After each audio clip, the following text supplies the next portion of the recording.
at that tonight, Julie. Can I bring you in now, Celine? You desperately wanted to be a priest yourself. Well, when the calling came to me, I didn't desperately want it. As I've said to many bishops, I said, if it is disturbing to you, I was first disturbed. It's a calling. I grew up in France from a Catholic family. My mother was catechist. But I grew up with the understanding that God only called men to the priesthood. So I'd never challenged it. As I said, I had other plans for my life. I came to Hannon, I studied in Trinity, and 1973, I had a strong religious experience.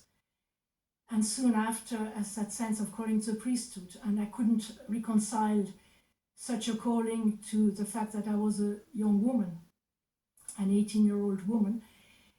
And I prayed, do not call me, your church doesn't want me. And I mentioned it to the chaplains at the time. And then I tried to investigate other ways to respond, which was religious life.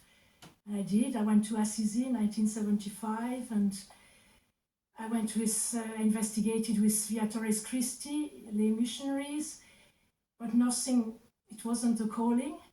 And then eventually I got married. On the morning I got married, I said to myself, someday there will be women priests, but it won't be for me because now I've chosen marriage.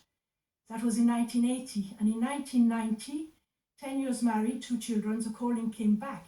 Again, I didn't go looking for it. I was married, I had 2 children, but I said yes. I said to God, you call. I said yes. And how will it be? Well, the Holy Spirit, like Mary at the Annunciation. It's a calling. And my great pain and regret, and I'm speaking not just for myself, but for many other Catholic women, is that our calling is never listened to. There's a gender apartheid in the church, even though the gifts of the Spirit are not gendered. Okay. And that is something which cannot be forever silenced or brushed under the carpet, or like cans kicked down the road. We're not cans, we're baptized, faithful women, followers of Christ. Okay, I'll take that straight to Bishop Andy. It's not something that can be kicked like a can down the road. It's time to face up to this. Well, last October, as you say, I was in Rome for this Universal Synod, over 400 people from all over the world. And there was no doubt about it. A very significant issue was the fact that women in the life and mission of the church, it's coming from all over the world as an issue that needs now great attention. And look, that event, by the way, the Synod, is a very significant, it's the first time the Catholic Church has done such a significant kind of discernment listening process. So look, this is very much on the agenda. I know people would want everything to move along much quicker and much faster. On the one hand, there's the great recognition. Let's talk about the deacons first. If you're talking about people want to move things, this has been considered. I think, are we on our 4th commission at this stage? The idea of ordaining women deacons. Yeah, at the women very, deacons came up. Yes. It came up last October. There has and been 2 commissions, and there is now last October this came up again. And look, it is being absolutely under discussion. But I think Soline makes a good point there when she talks about Mary and the Annunciation. There is a fundamental vocation in the life of the church, which in some ways I think is only beginning to emerge now, that in a certain sense women will embody better than men. We can't perhaps fully, completely imagine it now, but I think it's beginning to emerge. It's linked to the emergent lay profile of the church. We've had an overly clericalist church, and therefore male domination, everything to be about power and men. We have to move away from that. A new type of church where there's shared responsibility, where there's a new lay profile, and where women have a distinctive role. But not women, as a priest. Many women say what they want is, number one, that their spiritual experience is heard, and secondly, that their contribution is mandated, commissioned, instituted.